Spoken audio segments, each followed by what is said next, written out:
예배는 개념이다. 네이버 검색창에서 검색하세요.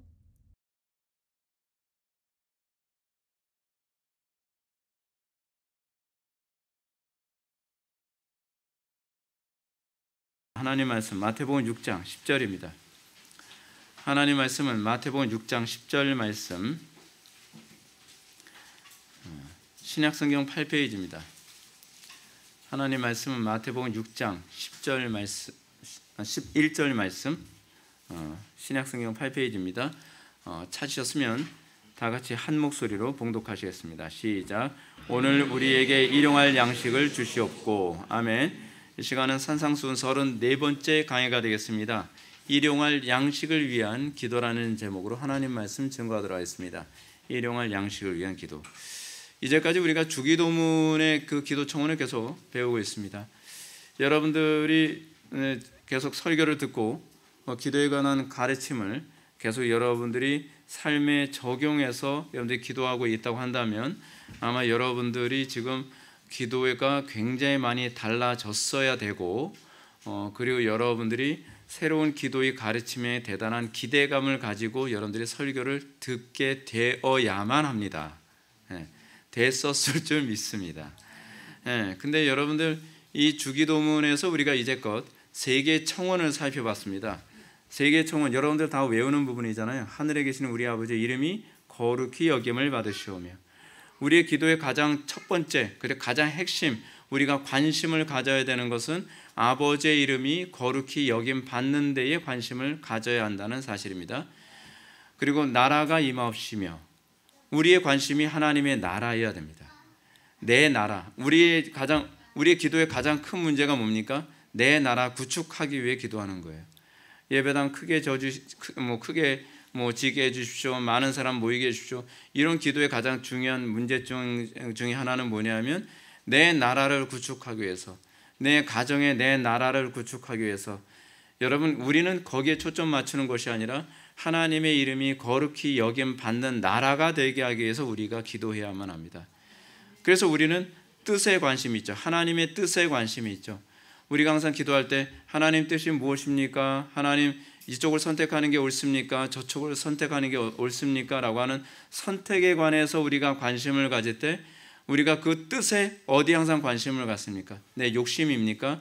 아니면 어떤 뜻이 하나님의 이름이 거룩히 여김 받는 것이고 어떤 뜻이 하나님의 나라가 임하는 것입니까에 관한 관심입니다.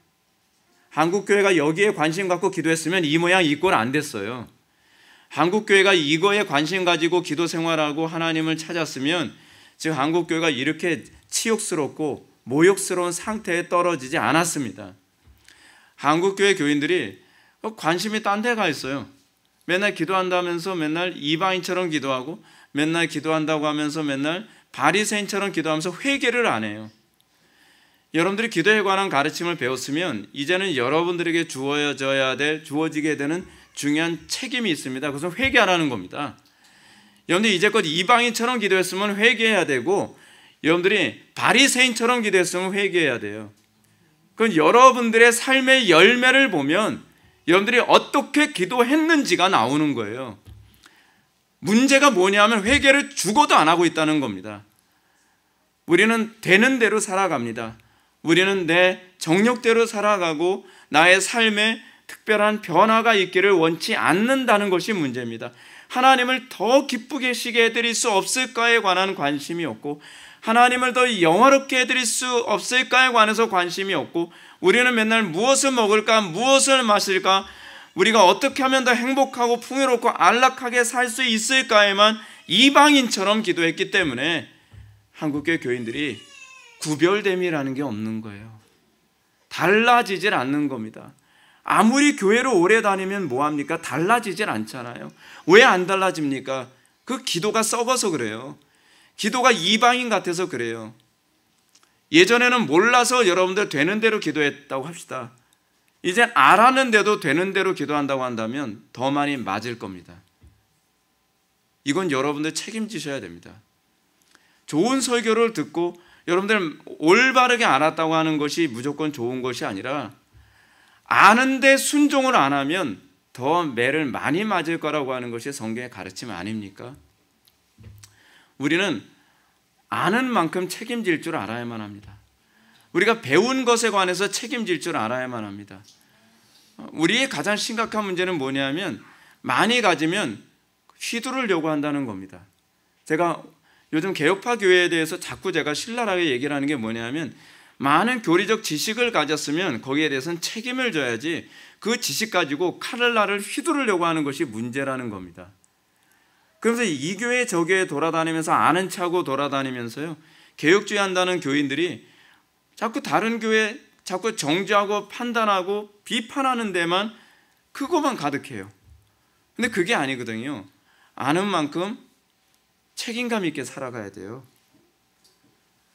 근데 우리는 자기도 실천하지 않으면서 자기도 그 지식에 합당한 삶을 살아가지 않으면서 그렇게 살지 않는 교인들, 살지 않은 교회를 향해서 너무 쉽게 정죄를 하죠. 안 살고 있는 것은 다시 똑같거든요. 그렇잖아요. 얼마나 많이 알고 얼마나 그 많은 정보를 가지고 있느냐가 중요한 것이 아니라 얼마나 살고 있느냐가 중요한 문제 아닌가요? 근데 안 살고 있는 건 똑같은데 내가 정보를 좀 더 가지고 있다고 아주 후지게 가르치는 교회를 정죄한단 말이에요. 그 정죄할 문제가 아니라 내 눈에 들보부터 먼저 봐야 되는 것이죠. 우리가 궁극적으로 우리가 이 주기도문을 배우는 이유, 그리고 제가 주기도문에 대해서 계속적으로 강조하고 있는 핵심이 무엇입니까? 이 주기도문이 우리에게 왜 주어진 거죠? 구약에서 여러분들 하나님이 직접 기록하신 것이 있다고 한다면 십계명이죠. 하나님께서 친히 당신의 손으로 기록을 하셨습니다. 근데 이 땅에서 육신을 입고 오신 예수님께서 육신을 입고 오셨음에도 불구하고 예수님은요, 글을 남기지 않으셨어요. 글씨를 남기지 않으셨단 말이에요.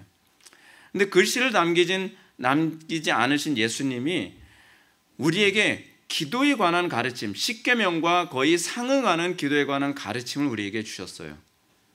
제가 말씀드렸죠. 이 산상수훈은 신약의 시내산 사건이라고요. 예수님께서 하나님이시잖아요. 하나님이신 예수님이 산 위에서 제자들에게 말씀을 증거하시는 이 사건은 사실은 구약의 시내산 사건을 떠올리기 위한 예수님의 일종의 데몬스트레이션이고 모습이었거든요. 근데 이 모습을 통해서 우리에게 뭘 가르치시는 거죠? 자, 너희들 십계명 배우는데 말씀대로 사라져 안 사라져?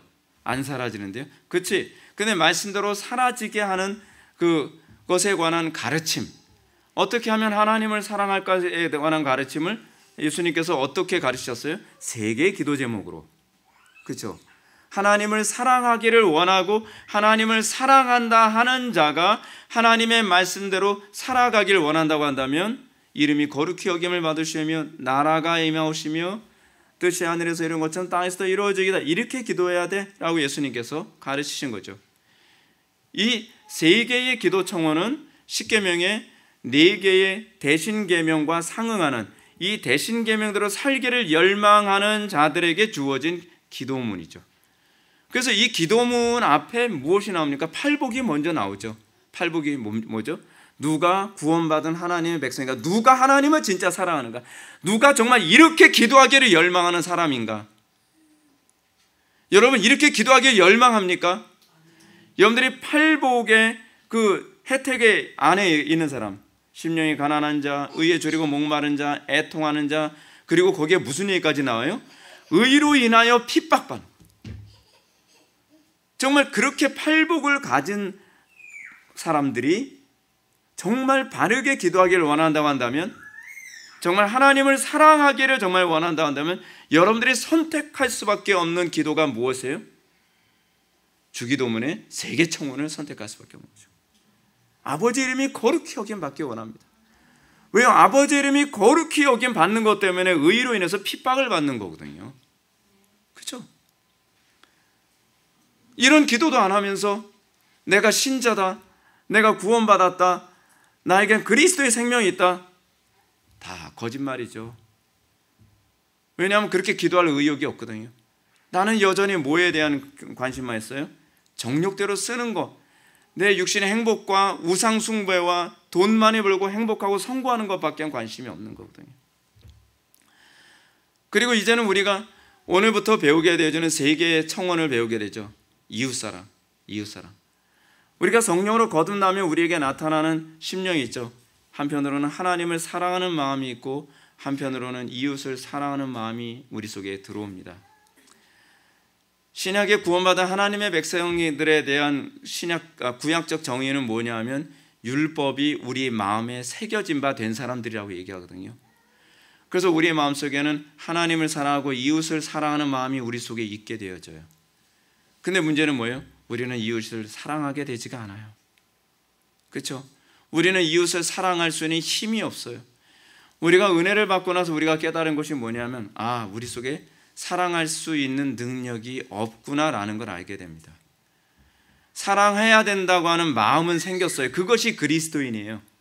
하나님을 사랑하게 됐다고 하는 그런 마음, 이웃을 사랑하게 됐다는 마음이 생기는데 문제는 뭐냐면 사랑을 실천이 안 되는 거예요. 사랑 실천은 우리 힘으로 되지 않거든요. 내 아내를 내 몸처럼 사랑하라 됩니까? 안 돼요. 그게 어떻게 돼요? 기도로 되는 거죠. 내 자녀조차도 요즘 사랑 못하는 시대 아닙니까? 그렇지 않아요? 우리가 살아가는 이 시대가 어떤 시대입니까? 불법이 성함으로 사랑이 식어지는 시대 아닙니까? 그럴 때 우리가 정말 하나님을 사랑하고 이웃을 사랑하기 원한다고 한다면 우리가 초점을 맞추고 우리가 집중해야 될 기도는 주기도문이죠. 주기도문 세 개의 청원은 우리들에게 어떻게 이웃을 사랑할 수 있는가, 어떻게 이웃을 내 몸처럼 사랑할 수 있는가에 관한 율법의 대강령의 두 번째 계명의 준수를 이것을 통해서 우리에게 힌트를 제공하고 있습니다. 어떻게 이웃을 내 몸처럼 사랑할 수 있죠? 우리가 오늘 우리에게 일용할 양식을 주옵시고 우리가 우리에게 죄진 자를 사하여 준 것 같이 우리 죄를 사하여 주시며, 그리고 세 번째가 뭡니까? 갑자기 또 하려니까 또 안 떠오르네. 뭐예요? 시험에 들게 하지 마옵시고 다만 악에서 구하옵소서. 그렇죠? 또 이것도 주기도문도 못 외우는 사람이라서 오해사게 생겼네. 외워요. 외우는데 안 떠오르는 거지.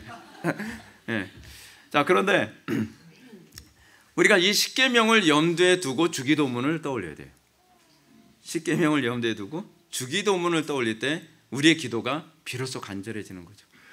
전 지금 여러분들에게 정말 기도다운 기도를 하는 사람이 되도록 위해서 몸부림을 치고 있습니다. 정말 기도다운 기도를 하는 사람들이 정말 되기를 원합니다. 우리가 오늘 이제 살펴보게 될 이 네 번째 청원, 그리고 이웃 사랑을 위한 첫 번째 청원을 우리가 살펴보야 되는데, 오늘 본문이 이겁니다. 오늘 우리에게 일용할 양식을 주옵시고 라고 하는 기도입니다. 우리는 흔히 이 기도를 양식 청원이라고 얘기합니다. 신학적으로는 양식 청원이라고 해요. 우리의 양식을 위한 기도. 근데 여기서 이제 먼저 살펴봐야 될 부분이 뭐냐면 일용할이라고 하는 부분입니다. 일용할 양식을 주옵시고, 헬라어로 에피우시온이라고 합니다. 에피우시온이라고 하는 이 부분이 사실은 어떻게 되냐면 하루 분에 우리가 구해야 되는 것이 뭐예요? 하루 분량의 그 용도만을 구하라는 겁니다. 따라서 일용할 양식을 주옵시고라고 하는 말씀은 비축하고 살기 위한 기도가 아닙니다. 날마다 하나님을 의지하며 살아야 될 것에 관해서 얘기하는 것입니다. 여러분 어떤가요? 우리는 날마다 하나님께 능력을 구해야만 합니다. 날마다 하나님께 지혜를 구해야만 합니다. 날마다 우리는 하루하루의 삶을 필요한 양식을 구해야만 합니다. 지금 성경은 우리들에게 뭐라고 얘기하냐면 오늘 기도를 많이 했으니까 내일은 기도 안 해도 돼, 그런 거 없다는 거예요. 우리는 날마다 하루분의 분량으로 살아가는 존재라는 식으로 우리에게 요구하고 있습니다. 저는 간혹가다 이제 그런 생각을 합니다. 왜 하루에 3끼니를 먹게 하셔가지고 뭐 밥 먹고 나서 뒤돌아서면 또 뭐 하다 보면 또 밥 먹어야 되고, 또 밥 먹고 나서 뒤돌아서면 또 밥 먹어야 돼요. 주부도 정말 공감 많이 되죠. 제가 자취생활 해보니까 어떠냐면요, 하루 종일 밥만 하는 것 같아요. 하루 종일 뭐 할 게 없어요. 맨날 밥만 먹고는 진짜 이건 식충이네 진짜. 근데 우리가 이 하루 3끼니를 먹으면서 우리가 뭐예요? 날마다 하나님께서 공급해 주시는 거 없이는 살 수 없는 존재라는 것을 우리 자각하게 되죠. 우린 그런 존재예요. 하루에 한 끼니도 못 먹으면 뭐 요즘 2끼니 먹는 간헐적 다이어트를 하는 사람들도 많이 있긴 하지만 그만큼 우리가 얼마나 하나님께 의존된 존재인지를 깨닫게 하시죠. 그렇죠? 근데 하나님께서 우리에게 뭐라고 얘기합니까? 하루분에 필요한 분량만 구하라 라고 우리들에게 가르치고 계신다는 사실입니다. 근데 여러분, 이 하루분의 분량을 구하라고 하는 이 부분이 사실은 출애굽기를 염두에 두고 예수님께서 말씀하신 겁니다. 그래서 구약을 알아야 이해가 좀 더 선명해집니다. 출애굽기 16장 4절을 보면 그때 여호와께서 모세에게 이르시되 보라 내가 너희를 위하여 하늘에서 양식을 비같이 내리리니 백성이 나가서 일용할. 근데 일용할이라고 번역되어졌는데 히브리어로 보면은 욤이라고 되어 있어요. 욤. 근데 사실은 이게 잠깐 산포로 빠지는 얘기인데 구약에서 욤이라는 단어는요 굉장히 신학적 의미가 깊은 단어예요. 그 날에 했을 때 그 날, 그 욤이거든요. 그래서 이 욤이라고 하는 것은 하나님의 언약이 성취되어지는 언약과 관련된 중요한 단어입니다. 근데 하여간 일용할 일용할 것을 날마다 거둘 것이라. 이같이 하여 그들이 내 율법을 준행하나 아니하나 내가 시험하리라 라고 얘기합니다. 굉장히 흥미로운 부분입니다.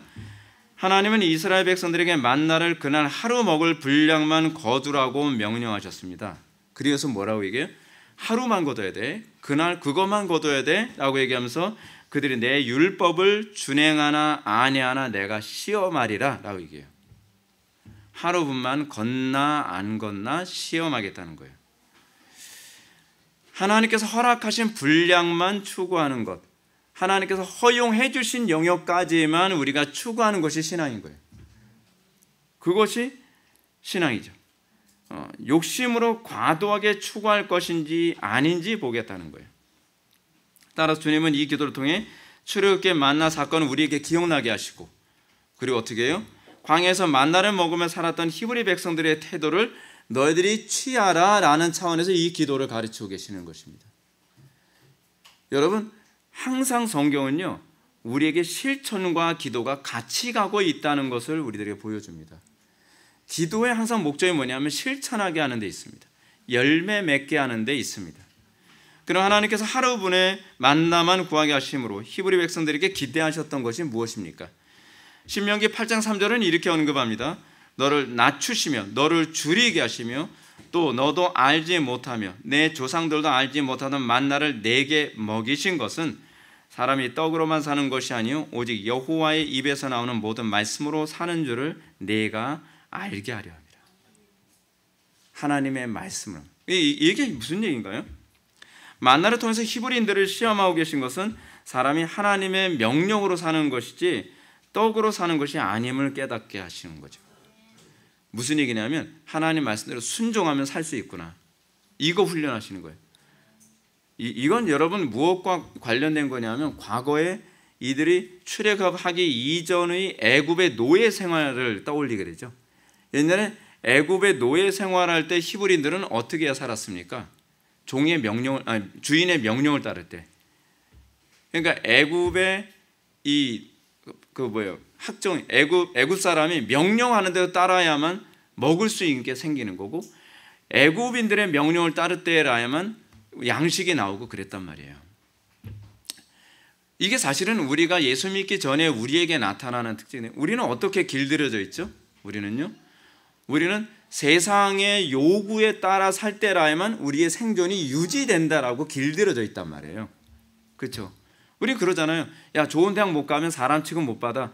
이것이 우리가 길들여져 있는 생각이죠. 돈 없으면 굶어 죽어.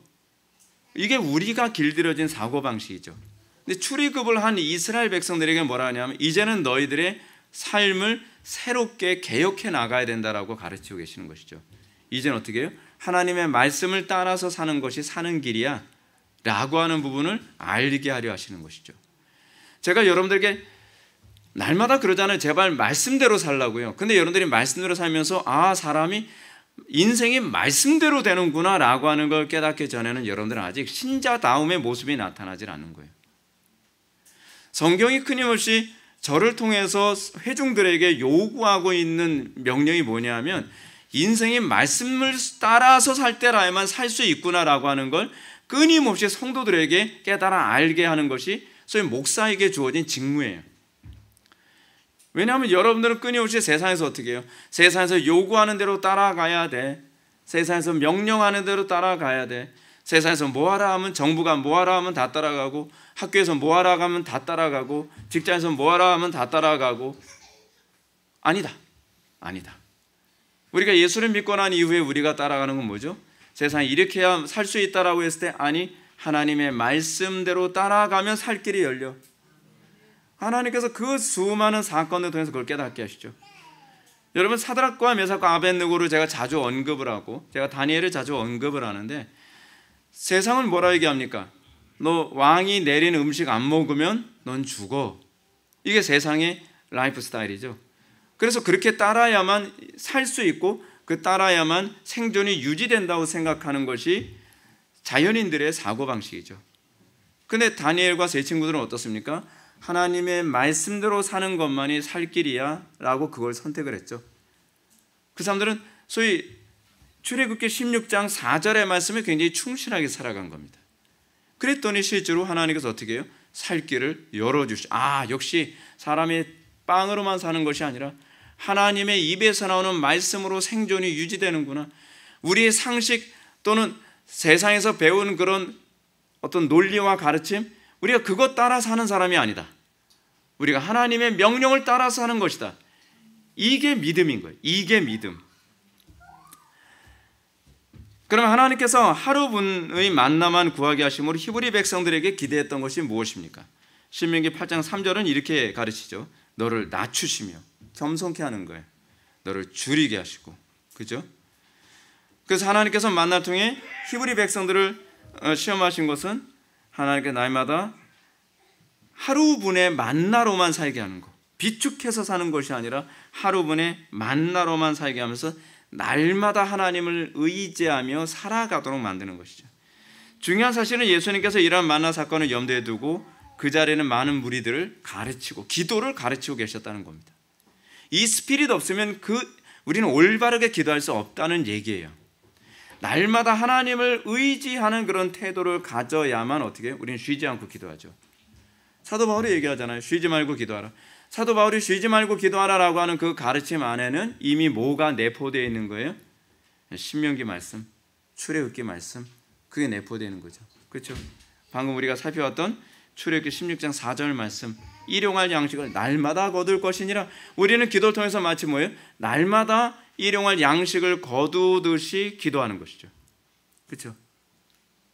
하나님께서 은혜를 아무리 베풀어 주셔도 만나를 거두지 않으면 우리는 결코 생존할 수 없는 것처럼 하나님께서 날마다 은혜를 베풀어 주세요.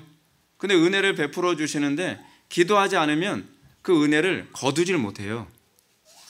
하나님께서 날마다 은혜를 베푸시는데 여러분들이 기도하지 않으면 예배당에 참석해도 은혜가 안 된다니까요.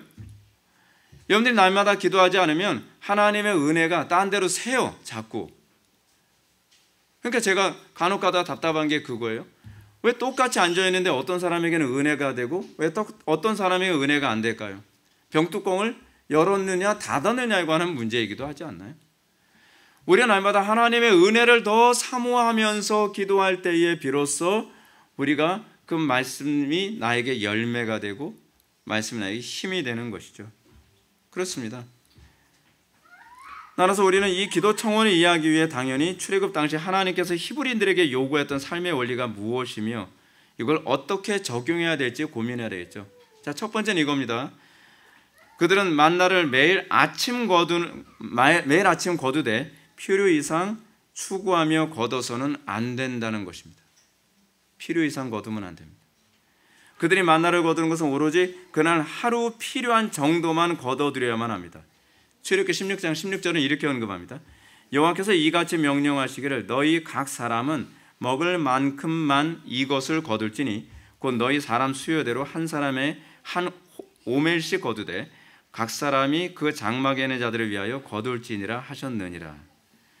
아침마다 거둬들여야 될 양이 정해져 있어요. 각 사람마다 한 오멜씩만 거둬야 돼요. 한 오멜씩 거두는데 예를 들어서 가족이 5명이다 하게 되면 5오멜 이상 거두면 안 돼요. 6오멜 안 돼요. 무조건 5오멜만 거둬야만 합니다. 3명이면 3오멜 걷어야죠. 그 이상의 욕심을 내서 걷어들이거나 또는 한 오멜을 걷어들이되 내일을 위해서 적게 먹고 남겨도 안 돼요. 주셨으면 그걸 다 먹어야 돼요, 그날. 그러지 않으면 어떻게 해요? 만약에 남기거나 그렇지 않으면 여분으로, 어떤 사람은 5식구인데 내일 만나가 안 내리면 어떻게? 내일 만나가 안 내릴 거라고 생각하는 건 하나님께 대한 믿음이 없다는 얘기죠. 그래서 야, 오늘 만나가 내렸는데 그래, 기왕이 지금 왔을 때 그냥 만나를 잔뜩 거두자 해서 어떤 사람은 막 15매를 거두든지 그렇지 않으면 7오매를 거두든지 한쪽에 비축해놨다. 그래서 경우 어떻게 된다고 얘기합니까? 그럴 때는 악취가 나고 벌레가 생기게 하시는 거예요. 그게 출애굽기 16장 20절에 나오는 얘기죠.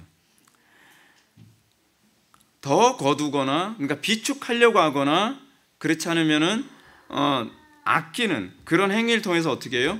그들은 여기서 인생에서 악취가 나고 인생에서 벌레가 나는 거죠. 우리 인생이란 무엇이냐면 날마다 매 순간마다 하나님을 의지하는 태도로 살아갈 때에 비로소 인생에 악취가 나지 않습니다. 인생에 벌레가 생기지 않습니다. 여러분 어떤가요? 여러분들 신앙생활 한다고 하는데, 여러분들 나름대로 하나님 믿는다고 하는데 왜 여러분들이 삶 속에서 악취가 자꾸 납니까? 왜 하나님의 거룩한 향기가 나와야 되는데 왜 우리에게 자연인들 같은 동일한 악취가 풍기고, 여러분들 하는 것마다 왜 벌레가 생겨서 하는 족족 왜 모든 것들이 구멍이 나고 모든 것이 망가지냔 말이에요. 성경 우리들 가르치는 거죠. 날마다 하나님을 의지하라고 부르셨는데 그렇게 살지 않기 때문이다 라고 하는 것을 예수님이 소위 이 출애굽기에 나오는 이 만나 사건을 염두에 두고 우리에게 기도를 가르치신 것입니다. 여러분들 예수 믿는다고 하면서도 뭐 좀 달라지는 거 있습니까? 예수 믿는다고 하는데 왜 나는 맨날 밑 빠진 독에 물 붓기 같지 내 인생이? 왜 나는 예수 믿는다고 하면서도 왜 나는 계속적으로 나의 삶 속에 자연인들과 동일한 악취나는 인생을 살게 되는 것이지? 고민하세요, 여러분. 이유가 다 있어요. 그리고 그 이유와 원인을 성경은 명확하게 지적하고 있어요. 그것은 하나님을 의지하며 살지 않기 때문이라고 가르치고 있는 것입니다. 예수님은 제자들에게 하루분의 양식을 구하라고 가르치심으로써 기도의 정신이 의미하는 바가 무엇인지 가르칩니다. 하루분, 한 오매를 거두는데 그 오매를 적게 거두는 것도 옳진 않죠. 우리가 기도할 때도 적게 기도하는 것도 옳지 않죠. 우리는 충분하게 기도해야만 합니다. 우리는 항상 하나님의 은혜를 충만하게 받기를 항상 열망하는 그런 기도를 해야만 합니다. 우리의 악한 본성 중에 하나가 무엇이냐면요, 우리는 하나님을 매일 의지하며 사는 것이 싫습니다. 우리는 본성적으로 우리의 육신과 내 지혜와 내 능력과 내 재물과 내 것을 의지하며 사는 것이 자기는 훨씬 쉽고 편하고 재미있는 거예요. 하나님 의지하는 건 우리의 본성에 너무 거슬려요. 그러다 보니까 어떻습니까? 하나님 의지하지 않고 살 수 있는 방법을 자꾸 찾죠. 그러면서 나타나는 것이 뭐죠? 우리의 인생에서 벌레가 생기고 악취가 나는 그런 삶이 계속적으로 진행되지 않습니까?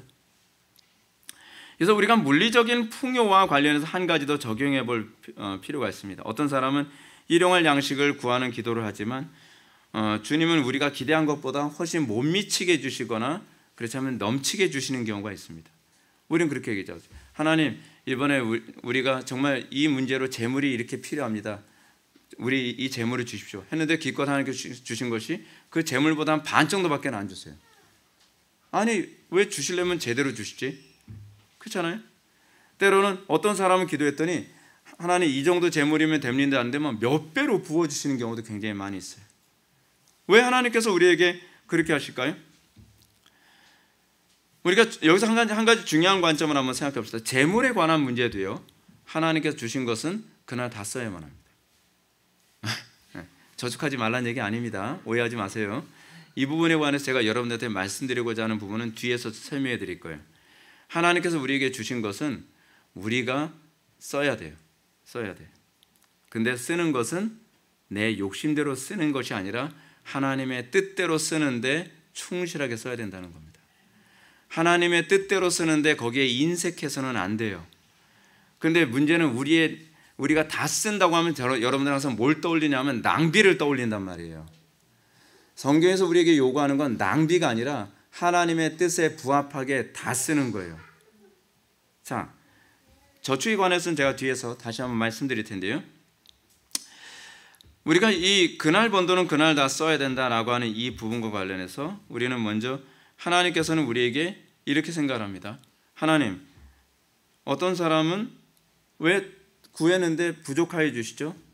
왜 그러실까요? 만족해하는 법을 배우라고요. 자족하는 법을 배우라고요. 넉넉할 때는 누구나 다 자족할 수 있잖아요. 하나님께서 주신 것 그 자체로 만족해하는 법을 우리에게 배우시길 원하시는 겁니다. 그런데 문제는 뭐냐면 하나님께서 조금이라도 주신 것에 만족해하지 못하는 사람은요, 많이 주셔도 만족해할 줄 모릅니다. 그래서 하나님께서는 때로는 모든 사람들에게 다 풍족하게 주시는 것이 아니라 때로는 적게 해주시죠. 보면은 제가 목회하면서도 하나님께서 이렇게 주시는 거 보면 좀 어떻게 보면 그래요. 좀 이렇게 돈벼락 맞듯이 그렇게 안 주시더라고요. 하나님, 제가 이번에 뭐 이렇게 하게 되면 여러분 이번에 예배당 이전하고 그럴 땐 정말 큰 예배당 그렇게 안 주세요. 그냥 빠듯하게 해주시는 것 같아요.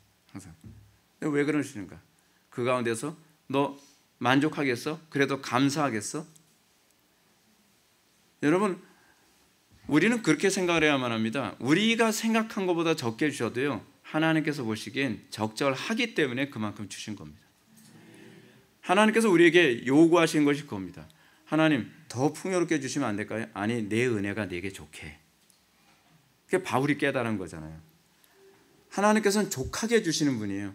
내가 부족하게 느끼는 것이지 하나님은 항상 각 사람에게 족하게 주시는 것입니다. 우리가 여기서 좀 이해해야 될 부분이 있는데요. 두 말씀을 좀 봐야 되는데, 첫 번째는 뭐냐면 일용할 양식을 구하는 기도의 핵심은 우리의 생존을 유지시키는 데 필요한 필수품을 구하는 기도라는 겁니다.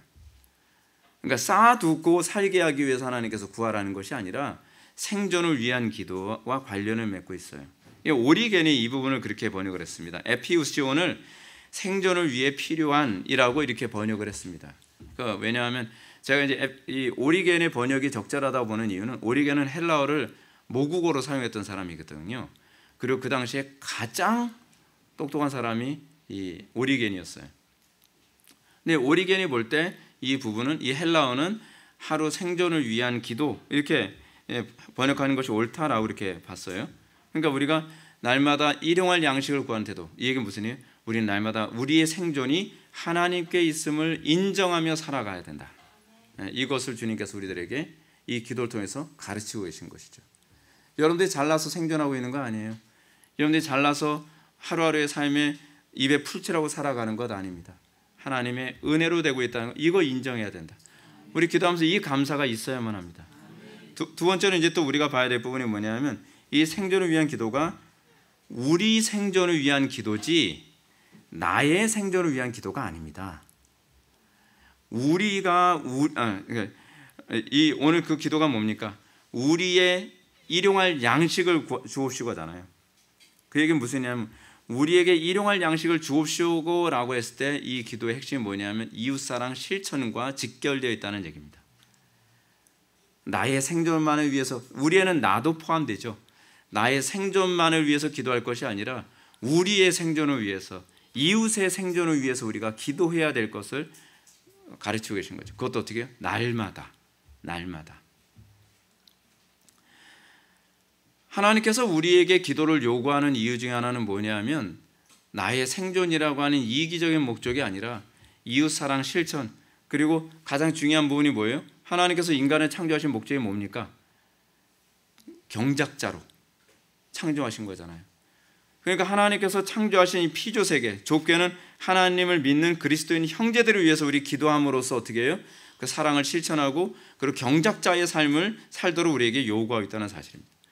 우린 그걸 위해서 살아야 돼요. 여러분들에게 주어진 소명을 위해서 날마다 기도합니까? 여러분들 교회 위해서 기도합니까? 형제를 위해서 기도합니까? 이 나라를 위해서 기도합니까? 일용할 양식 청원과 다 직결되어 있습니다. 이 대한민국의 하루하루는요, 성도들의 기도를 통해서 유지되어지는 나라입니다. 회복의 교회가 그냥 내일도 유지될 수 있느냐? 그건 우리의 기도가 이 생존, 이 회복의 교회의 존재를 가능하게 만드는 겁니다. 여러분들의 가정도 그렇고 우리는 끊임없이 이웃의 생존을 위해서, 교회의 생존을 위해서, 이 대한민국의 생존을 위해서 기도해야 될 책임과 의무가 우리에게 있습니다. 그래서 나에게 필요한 양식을 주옵시고가 아니라 우리에게 필요한 양식을 주옵시고라고 하는 거예요. 예수 믿는 사람이 그릇이 클 수밖에 없죠. 예수 믿는 사람이 사랑이 없을 수가 없죠. 이웃의 안전과 평안을 위해서 날마다 기도하는 사람이라고 한다면 어떻게 그들의 마음이 부유해지고 넓어질 수 없겠어요. 그렇죠? 근데 오늘날 사람들의 기도가 이 소위 속 좁은 이유가 뭐냐면 나의 생존만을 위해서 기도하는 거예요. 근데 성경이 우리에게 요구하는 건 나의 생존이 아니라 우리의 생존을 위해서 기도해야 되는 거죠. 근데 문제는 뭐냐면 일용할이라는 말은요, 우리의 모든 것들이 하나님 나라 경작을 위해 온전히 사용되어져야 한다는 의미가 여기 내포되어 있죠. 그래서 어떻게 해요? 우리는 하나님 나라 경작을 위해 그날 쓸 것을 다 써야 돼요. 예를 들어서 우리는 여기에는 시간도 포함되죠. 건강도 포함되죠. 나의 재능도 포함되죠. 나의 명예도 포함되죠. 나의 지식도 포함되죠. 우리는 오늘 하루 24시간을 살아갈 때에 나의 모든 에너지를 거기다 다 쏟아붓고 살아가야 돼요. 내일 여분을 남기는 삶이 아니죠.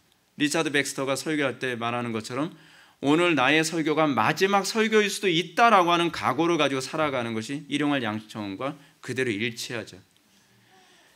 저도 오늘 설교하면서 이 설교 통해서 여러분들이 다 나간다 할지라도 나는 하나님께서 보시기에 합당한 설교를 해야 된다라고 하는 것이 설교자가 취해야 될 태도이고, 직장에서는 직장의 삶을 살아가면서도 여러분들은 하나님의 영광에서 온 힘을 다해서 전심으로 헌신과 충성과 희생하며 살아가야 되는 거죠. 그래서 우리는 어떻게 해요? 이 땅에 살아가면서 성도들의 삶은 힘에 지나도록 살아가는 거죠. 적당히 넉넉하게 살아가는 존재들이 아닙니다. 그렇기 때문에 여러분들 우리가 날마다 남기면서 살아가면서 일용할 양식을 구한다고 한다면 하나님께서 주시겠습니까? 아니죠. 오늘 내가 최선을 다해서 사용하고 내일 쓸 것이 없을 정도로 우리가 하나님의 영광을 위해서, 하나님 나라 경작을 위해서 다 헌신한 다음에 그 다음에 우리는 또 구하는 거죠. 내일 쓸 수 있는 거 더 주세요. 그것이 우리의 기도가 하나님에 상달되게 만드는 것입니다. 우리의 문제는 뭐냐면요, 우리는 자꾸 비축해두려고 하는 것이 문제입니다. 그래서 자꾸 썩는 거예요. 우리가 더 우리의 시간을 온전히 사용하려고 하지 않으면 어떻게 해요? 그 시간에 뭐 하죠? 그 시간 가지고 딴짓하죠. 그렇죠? 그 돈 가지고 딴짓하죠. 그리고 자기에게 주어진 건강 가지고 딴짓하죠. 근데 우리는 우리에게 주어진 하루분으로 주신 것을 가지고 하나님께 온전히 다 희생하듯이 살아가게, 그렇게 기도하는 거죠. 근데 왜 기도하라고 하느냐? 우리 힘으로는 그렇게 못 살거든요. 우리는 그런 열정과 사랑이 없어요. 그래서 그런 열정과 사랑을 달라고 날마다 회개하며 기도해 나가야 되는 것입니다. 이런 차원에서 이제 저축에 관한 문제를 잠깐 얘기합시다. 어떤 사람, 하나님께서 이제 재물을 많이 주셨어요. 그런데 재물을 오늘 다 쓰기엔 정말 남을 정도로 많이 하나님께 재물을 주셨단 말이에요. 그럼 어떻게 해야 돼요? 여러분, 오늘 하나님께 돈 다 주셨으니까 오늘 다 써야 됩니까?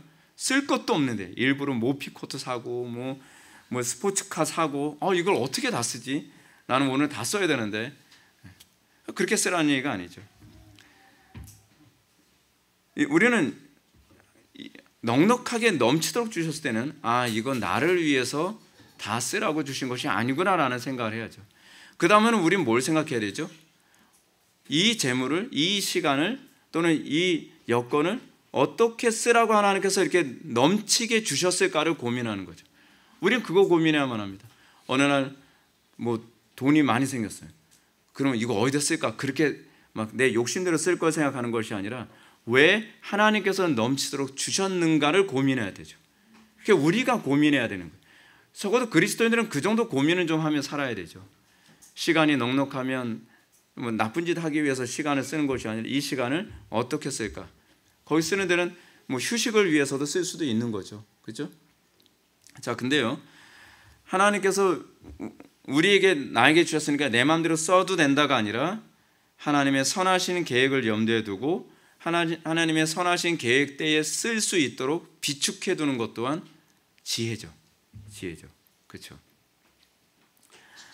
물론 하나님의 선하신 뜻이 무엇인지 알 수 없습니다. 그러나 분명한 사실은 이 믿음을 가지고 자신에게 주어진 넉넉한 재물, 젊음, 시간, 학습 능력, 성공 이런 다양한 것들을 비축해 뒀다가 때가 되면 하나님께서 쓰시는 거죠. 때가 됐을 때 하나님께서 쓰임 받도록 하기 위해서 비축해 놓는 것. 잠언 6장 6절부터 8절 보면 이렇게 가르칩니다. 개미에게 배워야 될 지혜를 가르치는데요. 게으른 자여, 개미에게 가서 그가 하는 것을 보고 지혜를 얻으라. 개미는 두령도 없고 감독자도 없고 통치도 없을 때 먹을 것을 여름 동안에 예비하여 비축하여 추수 때의 양식을 모으느니라. 좀 넘치게 주셨다면 비축하라는 겁니다. 그리고 언제를 위해서요? 겨울을 대비하도록. 여러분 요즘에 조금 좀 힘들죠. 근데 여러분 평안할 때는 뭐 하라고 하나님께서 평안할 때를 주신 거예요? 기도하라고요. 평안할 때는 뭐 하라고요? 좀 더 신앙을 환난의 때나 고난의 때를 대비하도록 하기 위해서 비축하라고 주신 겁니다. 근데 문제는 뭐냐면 평안할 때는 그냥 놀아버려요. 청교도들이 항상 하는 얘기가 있죠. 하나님께서 우리에게 우리가 평소에 기도를 많이 하면 기도 많이 할 일이 생기지 않게 하신다.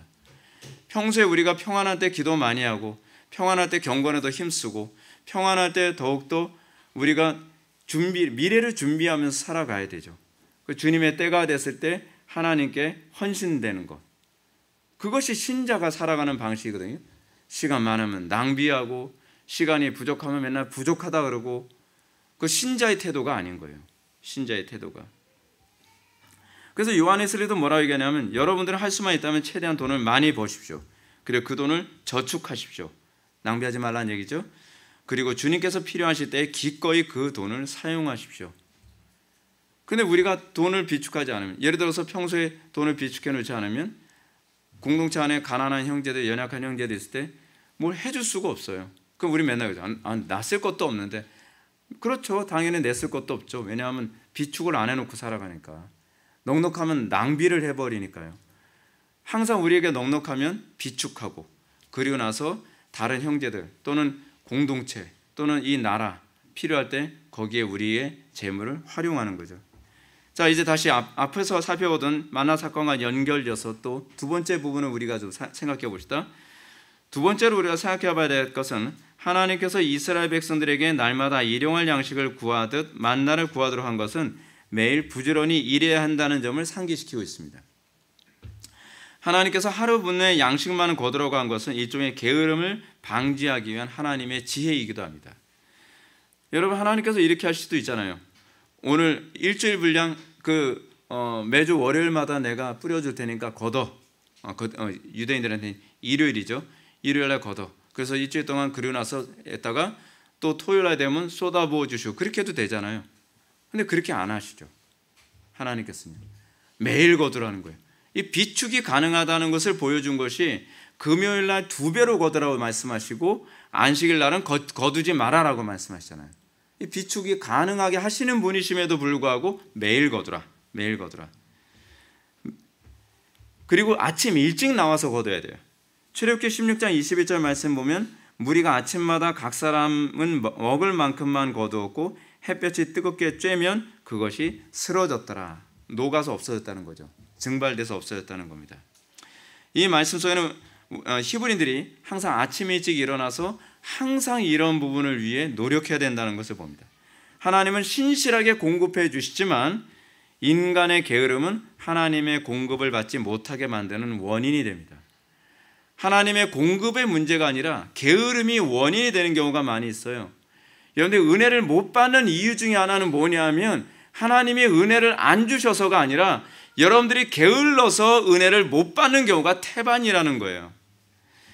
아무리 일용할 양식을 구하는 기도를 한다 하더라도 성령께서 감동 주시는 일에 부지런히 일을 안 하는데 어떻게 응답을 기대할 수 있겠습니까? 하늘에서는 폭설처럼 만나가 쏟아지는데 문 열고 나가질 않고 게으르게 늦잠까지 자고 나서 일어나면 하나도 없던데요? 왜 기도하는데 응답을 안 해주시죠? 응답은 너 눈 감고 있을 때 왔다 이놈아. 그거잖아요. 하나님께 지혜를 달라고 기도합니다. 하나님 지혜 주세요, 지혜 주세요. 기도를 하는데 문제는 뭐냐면 지혜를 달라고 구했으면 성령께서 지혜를 얻기 위해서 책을 보게 하시고 자기 개발하도록 그렇게 인도하신단 말이에요. 저 같은 경우는 지혜를 그렇게 주셨어요. 저는 제가 꿈꿨던 건 뭐냐면 하나님 지혜 주세요. 그러면 어느 날 머리가 조이는 듯 아프면서 자고 일어났더니 갑자기 천재가 되는 거예요. 역시 하나님은 전능하셔. 전 그러길 바랬는데 하나님 그렇게 안 해주시더라고요. 그렇게 받은 사람도 또 있긴 있어요. 또 옛날에 원종수 권사님 같은 경우는 그렇게 지혜를 받아가지고 그냥 책이 스캐너가 되어져서 로마서 읽고 났더니 로마서가 그 책장이 다 보이더래요. 이렇게 했더니 그냥 책장이 넘어간대요. 제가 원하는 게 그거예요. 하나님께 그렇게 안 주시더라고요. 근데 제가 하나님께 기도했더니 하나님께서 어떻게 열심히 공부하게 만드신 거예요. 열심히 이 책도 봐야 되겠다. 그래서 그 책도 보고 제가 말주변이 없으니까 말주변 주세요 했더니 논리학에 관한 공부를 자꾸 하게 하시고 계속 노력하게 하시고 노력을 안 하면 성령을 소멸하니까 하나님께서 은혜를 안 주신 것처럼 보이는 거예요. 아니 지혜 달라고 하는데 왜 지혜를 안 주세요? 내가 안 준 게 아니야 이놈아. 줬는데 네가 거두질 않았잖아. 네가 만나를 거두질 않았잖아 라고 하는 거죠. 노력하지 않으면 주님께서 주시는 은혜를 받지 못합니다. 마치 만나를 주신다는 약속에는 부지런히 만나를 수확해야 할 것을 전제로 하고 있는 것이죠.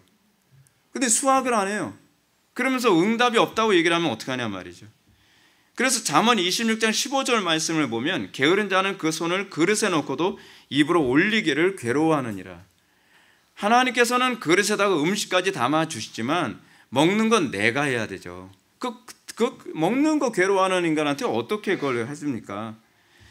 또 이런 말씀이 있죠. 하나님께서 응답해 주시는데 우리가 그 응답을 받지 못하는 이유 중 하나는 뭐냐면 사람의 귀를 돌려 율법을 듣지 아니하면 그 기도도 가증하니라라고 하는 부분이죠. 주의 계명대로 살지 않고 주님의 명령대로 복종하며 살지도 않으면서 기도하는 것 그 자체가 가증되다는 거예요. 하나님 양식 공급해 주십시오. 양식 공급해 주십시오. 그런데 어느 날 하나님께서 그 사람에게 일할 수 있는 직장을 연결해 주셨어요. 난 그 직장에서 일하는 게 아니라 난 하나님께서 돈을 보내주시길 바란다니까. 그거는 자기 생각이죠. 하나님께서 우리에게 공급해 주시는 방식은 다양하잖아요. 어느 날 조지 뮬러처럼 갑자기 빵 공장에서 빵을 보내가지고 그렇게 올 수도 있지만 하나님께서는 우리가 부지런하게 움직여서 얻게 하실 수도 있죠. 근데 우리는 게으르면서 뭔가 응답이 없다라고 투정거리는 경우가 많다는 겁니다. 여러분은 여기서 또 이런 질문을 할 수 있게 됩니다. 그럼 부지런히 노력해야 될 노력은 어느 선까지입니까? 합법적인 선까지요. 하나님께서 명령하신 합법적인 선까지. 어느 날 갑자기 그래 기도했으니까 복권 한번 사볼까? 절대로 없습니다, 여러분.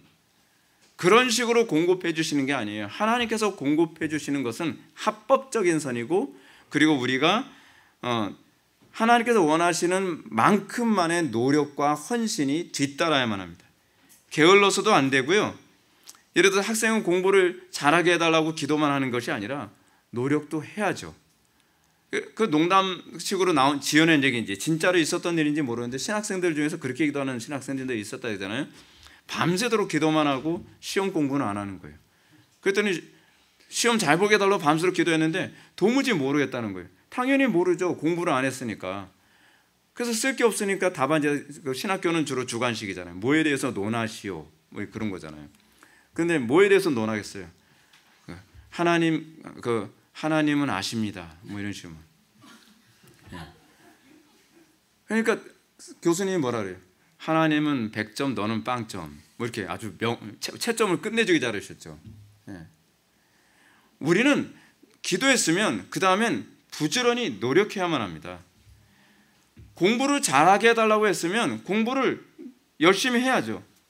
교회 부흥을 위해서 열심히 기도했다면 교회 부흥을 위해서 헌신하는 것이 뒤따라야 되는 거죠. 한국교회가 잘 되길 바란다, 한국교회가 바르게 개혁되길 원한다라고 기도했으면 그 다음에 어떻게 해야 돼요? 뛰어다녀야죠. 제가 지금 기도만 하는 게 아니잖아요. 어느 교회에서 설교해달라? 이번에도 거제도까지 5시간 걸려가면서 안 막혔을 때만 5시간이에요. 그 먼 거리까지 가서 하는 이유가 뭐예요? 기도했으니까. 전 이게 기도의 응답이라고 생각을 하는 거예요. 기도를 게을리하면서 부흥과 성장을 기대해서도 안 되지만 기도했음에도 불구하고 헌신과 충성을 안 하고 게으른 것도 우리는 응답받지 못하는 주된 원인으로 작용합니다. 우리가 재물 얻기를 원한다고 하면 주님 곤궁하오니 재물을 주십시오. 그럼 어떻게 해야 되죠? 열심히 노력을 하고 일을 해야죠. 합법적인 방법 안에서 열심히 노동을 해야만 합니다. 그러면서 응답이 없다? 그거는 하나님을 모르는 거죠. 자, 마지막 세 번째로 출애굽을 한 히브리 백성들에게 하나님께서 요구하신 것은 그들이 하나님께서 공급해 주신 것으로만 만족하길 바라셨다는 거죠. 만족이야말로 일용할 양식을 구하라는 주님의 기도에서 가장 중요한 핵심입니다. 민수기 11장에 보면 이스라엘 백성들 가운데 섞여 사는 무리들이 나옵니다. 그들은 탐욕을 품으며 만나로 만족하지 못하던 사람들이었습니다. 맨날 불평을 했습니다. 그 사람들 설득합니다. 사람이 어떻게 빵으로만 사냐? 어떻게 인생을 그렇게 살아가냐? 신자는 어떤 존재입니까? 말씀대로 인생이 사라진다는 것을 경험하고 그 말씀대로 순종하며 살아가는 것이죠. 근데 이 사람들이 자꾸 불평하니까 모세가 하나님께 기도합니다. 하나님 어떻게 하면 좋습니까? 제가 이 사람들 낳았습니까? 이렇게 사람들이 저를 괴롭게 만듭니까? 그러니까 하나님께서 말씀하시죠. 그러면 내가 메추라기를 그냥 입에서 진하게 그냥 내가 먹게 만들어 주겠다. 고기를 보내주신다는 거예요. 근데 그 사람들이 어떻게 합니까? 메추라기 먹고 다 죽습니다. 근데 이제 우리가 좀 생각해 봐야 될, 추론해야 될 부분이 그거죠. 하나님께서 불평하는 사람들을 그냥 직사시키면 되잖아요. 근데 왜 굳이 메추라기까지 그 배달해 주셔가면서 먹은 사람들 죽게 하실까요? 그렇잖아요.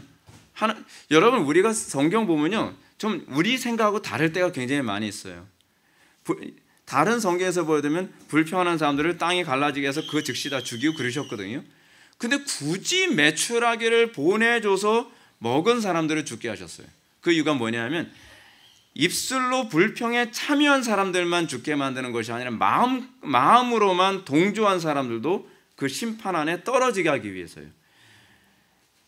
이 메추라기 딱 내렸는데 입술로는 불평에 참여하지 않았는데 자 봐라, 진짜 메추라기 오네. 그럼 먹지 뭐.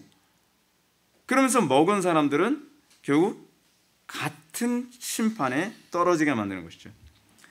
하나님의 명령을 추상같이 여긴 사람들이라면 어떻겠습니까? 메추라기가 지면에 가득해도 그리고 그 고기를 먹고 싶은 유혹이 있어도 어떻게 해요? 뿌리쳤겠죠. 주님께서 여기서 뿌리치나 뿌리치지 않나 그것까지 다 보고 계신 거예요. 뿌리치지 않은 사람들은 결국은 그 사람들도 동일한 상태였다는 것이 입증되는 거죠. 여기서 우리가 또 한 가지 조심해야 될 것이 뭐냐면 정욕으로 쓰려고 잘못 구하는 것도 응답이 있을 수 있다는 겁니다. 그런데 응답이 있을 수 있지만 그 응답은 심판으로 오는 것이지 여러분들에게 복을 주기 위해서 오는 것이 아닐 가능성이 농후하다는 것을 기억하시기 바랍니다. 하나님께서는 심판이라는 방식으로 우리에게 주시기도 하십니다. 예를 들어서 어떤 사람이 이런 사람이 있어요. 전 그런 경우 되게 많이 봤거든요. 신앙생활 잘 안 하는데 하나님 저에게 좋은 대학 보내주시면 제가 신앙생활 잘할게요. 자꾸 하나님과 거래하듯이 하는 거예요. 근데 실제로 좋은 대학에 갔어요. 그래서 인생이 다 망가져요. 하나님 그 교회를 떠나고 불신자 만나서 결혼하고 완전히 인생이 다 망가지는 거예요. 그건 심판이에요. 심판. 여러분 하나님께 구하는 건 굉장히 조심해야만 합니다. 기도는요 굉장히 두려운 것이기도 하고 굉장히 복된 것이기도 합니다. 그래서 바르게 기도하는 것이 필요합니다. 여러분들이 정욕으로 쓰려고 구하는 것이 응답 안 됐다고 불평하지 마세요. 그 응답 안 되는 게 그게 복입니다. 응답이 되면 더 무서운 일이 벌어집니다. 여러분. 따라서 우리가 일용할 양식을 구하는 기도를 할 때 우리는 반드시 필요 이상의 욕심을 채우는 기도가 되지 않도록 해야만 합니다. 그러므로 이 기도가 요구하는 궁극적 핵심은 바울과 같은 고백의 사람이 되도록 하는 데 있습니다.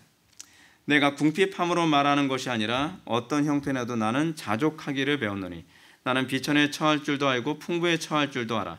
모든 일 곧 배부름과 배고픔과 풍부와 궁핍에도 처할 줄 아는 일체의 비결을 배우노라.